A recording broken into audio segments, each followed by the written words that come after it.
ప్రియ సహోదరి సహోదరులారా, కొండ మీద చేసినటువంటి ప్రసంగంలో క్రీస్తు ప్రభు అష్టభాగ్యాలని మనందరికీ కూడా దయచేస్తూ ఉన్నాడు. ఈ అష్టభాగ్యాలని స్వయంగా తన జీవితం ద్వారా పాటించి మనకి ఈ యొక్క టీచింగ్ని ఇస్తూ ఉన్నాడు. మనందరికీ సందేశాన్ని ఇస్తూ ఉన్నాడు తన జీవితంలో పాటించిన దానిని. కాబట్టి వీటిలో ఒక 3 భాగ్యాలను మీతో పంచుకోవాలనుకుంటూ ఉన్నాను.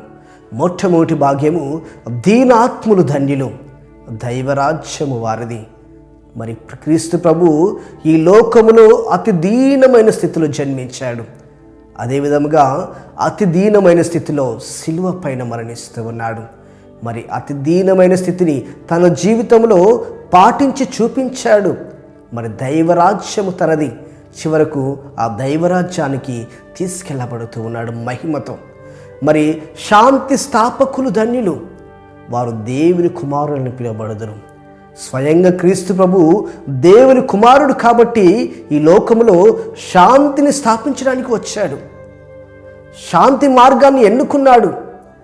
మరి శాంతిని మీకు ఇచ్చున్నాను, నా శాంతిని మీకు ఒసగుచున్నానని చెప్పి శాంతి మార్గాన్ని మనకు చూపించాడు. కాబట్టి దేవుని కుమారుడిగా పరిగణించబడుతూ ఉన్నాడు.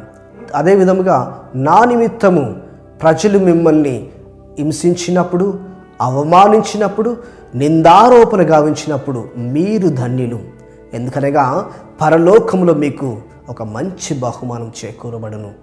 కాబట్టి ప్రభువు కూడా ఈ లోకములో హింసించబడ్డాడు, అవమానించబడ్డాడు, నిందారోపణ గావించబడ్డాడు, నిందలు వేసి శిలువ మరణానికి గురి చేశారు.